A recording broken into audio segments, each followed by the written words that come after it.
If you've ever thought you were prepared for daylight savings time and got all your clocks set ahead of time and then jumped on your bike to go somewhere and randomly glance down and see that the time is wrong, go ahead and hit that like and subscribe button. What's up, y'all? So today I'm heading in so I can work some more on writing in the studio, but I decided I'm going to try to record a little song. I don't know what it's going to be yet or how it's going to sound, but I want to share the process of how to mic the drums and get everything together and put it all down so that way you guys can see how it works.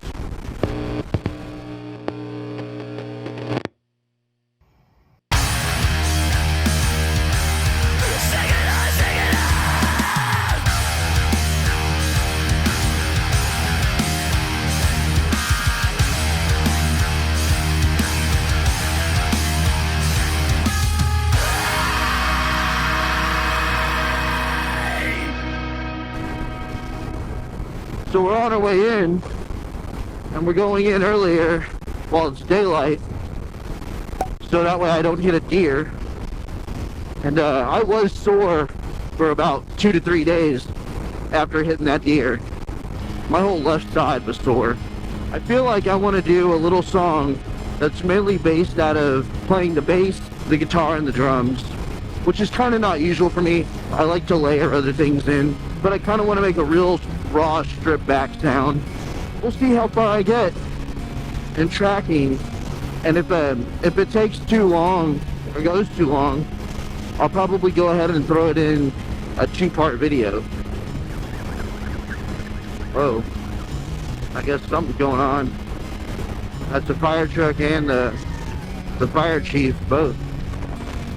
Have you guys ever really had a sound stuck in your head and you just can't get it out, and you just wish that you could like play it or record it or have it out? Like, I have had so many sounds in my head and no time to work on them, so I set aside larger blocks to work on my own stuff lately, and I'll be doing that, at least sitting down trying to get some stuff done. And then mixed in with that, I'll be working on what I'm going to show you guys.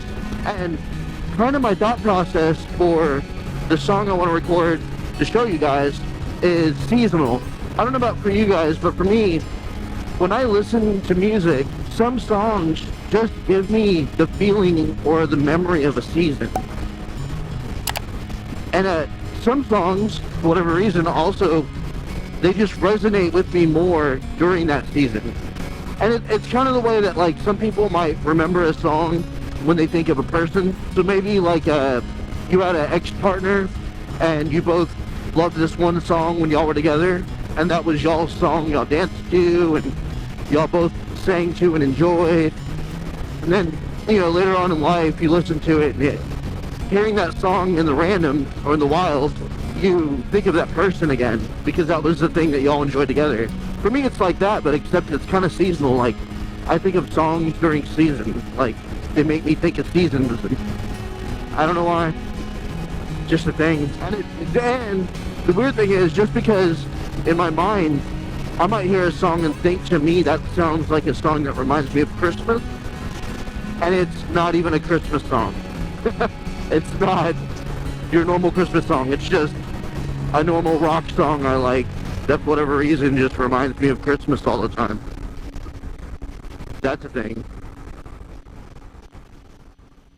So, for me, the first thing that I'll do when I'm going to track and record a song is I need to put down an instrument that I can play along to, or something that I can track to for the other instruments.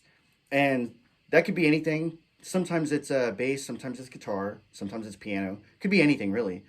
For this one specifically, I'm going to start out on guitar because I know the guitar parts I want to play and how I want to put them back to back. So I'm going to have the guitar parts down first, and I don't really care what kind of guitar it is or what kind of sound I'm getting for the most part. If I just, as long as I know if it's either distorted or clean or whatever parts I need, I'll do that first. So I'm starting out with my Maton just because it's the first guitar that's kind of easily accessible to me here. I have guitars scattered everywhere and I don't really feel like looking for them.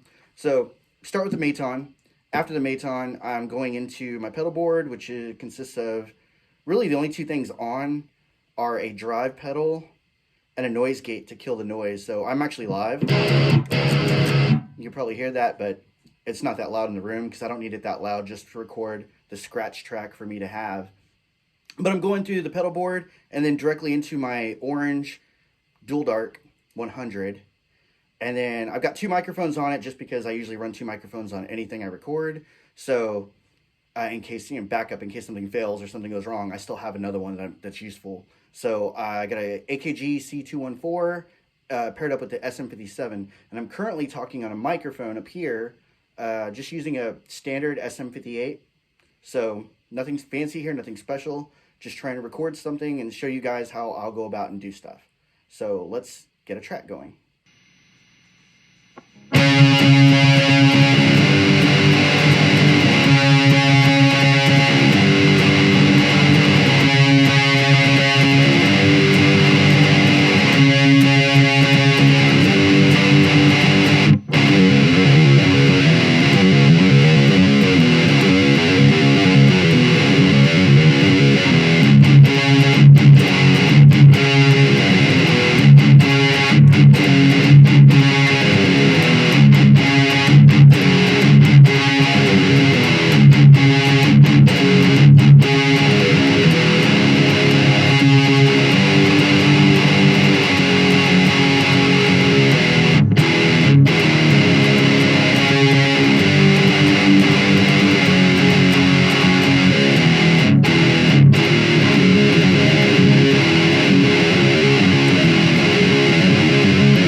So now that we've got the scratch track layered down with the guitar, we're going to play it back and listen to it.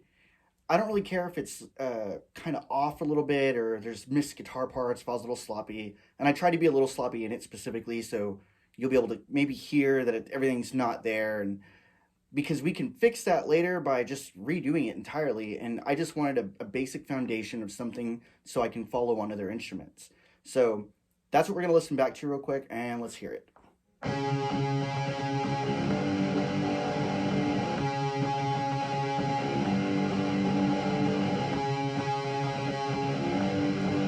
So far everything sounds pretty fine. There's nothing too crazy or major in it. Now that part right there is kind of muddy, a little flubby, and I messed up a little bit. So I'm moving fast and my arm's not warmed up. I haven't been playing a lot today.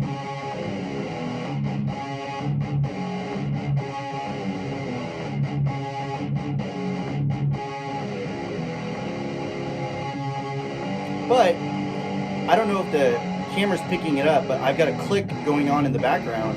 And as you listen with that click, you'll notice my rhythm's on point.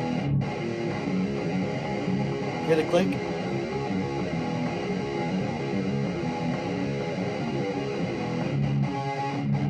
So that's a usable track for me to add another layer on or play another instrument to. And I like to record with like a little bit of feeling. I don't need it to be so automated that it sounds like a computer did it, because I physically play instruments. So I don't have that need to have everything super perfect. Plus, I do try when I'm recording to get it as close to perfect as possible. So now I got my bass out and I'm going to lay down a bass line on top of that guitar, but I'm actually going to try to make this bass line a little bit tighter, a little bit better, and I might do it twice. I don't know yet. I'm going to run through. Uh, this is a Fender Precision Deluxe Elite, and I'm running it through a direct into an Ampeg, and then I'm also running it into a DI out of the Alpha Omega by Dark Glass, and then out of the instrument out of the Alpha Omega Dark Glass. And the only real reason for doing both is one of them has a cab simulator, and I do want the cab simulated sound, and the other one is as if you were going into a pedal board or directly into an amp with the Dark Glass. So I want to capture both those tones, as well as a direct tone in that I can mess with as well. So I have 3 different tones on the bass alone, and it sounds more complicated than it is, but it's really not. And that's the glowing pedal that you see right down here. That's what that's doing. So, and I'm actually live right now. You can hear that tone. It might sound like a lot, but once it gets processed and gone through, it's controllable. I just tend to like a heavier distorted sound coming out the gate. So that's what I'm gonna do. So let's track some bass.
So now that we have the bass line added down into the track, we can go ahead and do a listen back and just kind of check to see if we need to redo it, if it's a little shaky. I think it was mostly there. I could get into the weeds about getting it really, really perfect, but that's not really what I'm trying to do here. I'm just trying to show how to build a song, how I go about specifically building a song. So let's go ahead and let's listen.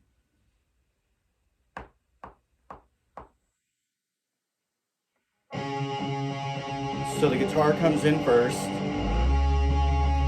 There's the bass. And I have it over accentuated for a reason, so that way you can actually hear it.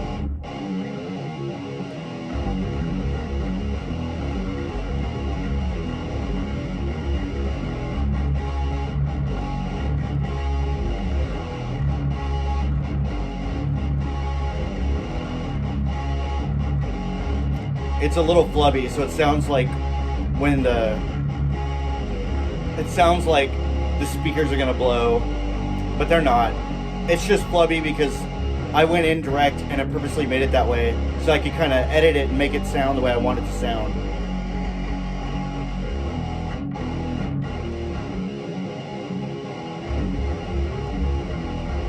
All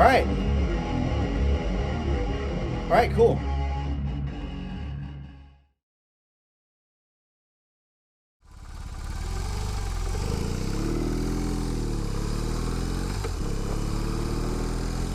today's dad advice: finishing things gives you energy, and not completing things takes away energy. If you're trying to be creative and you're working on something, you actually get energy from finishing a task or finishing the project. But when you take a break, it doesn't really give you more enthusiasm to complete the task or the project. It just gives you a little bit of a mental break. You still have to keep working, and you don't really get that positive dopamine hit. So finishing a task actually gives you more energy when you get that dopamine hit, and you're happy, and you're like, okay, if I got this, I can definitely get this done now. So a trick to work through that is set little goals for yourself where you're just working on hitting that small goal, and even if it's on a big project, or switch to another part of the project that's smaller and more easily attainable and work from there. Because once you hit that one, it makes the other one easier. This is something that really does help me a lot, because when I'm recording, sometimes the task I want to do is maybe layer some guitars on, but that's a really big task, trying to figure out the tones that I want to match, how many guitar takes, the different types of guitar takes I want to do, how many microphones on the guitars, what cabinets, what amps, what guitar. But you know what doesn't take me that long to figure out? Bass. I can do the bass parts, and I pretty much have it dialed down exactly how I like to do bass. So it doesn't take me that long to make an executive decision on how to get a bass tone. So I might work on the bass tone first, or if I'm coming up with writing a part, I'll work on the bass parts that I kind of know are in the realm of what I want to do, even if it's just a quick demo run or a demo track of the bass, just so I can figure out what I'm going to play to. And I can quickly get that out of the way, and maybe that helps guide the drums. Maybe that'll help give me a better melody to put behind it on piano or guitar or something, or even vocals. Sometimes just getting a different vocal take over the bass can completely change everything. Alright, remember, pull hard, play hard.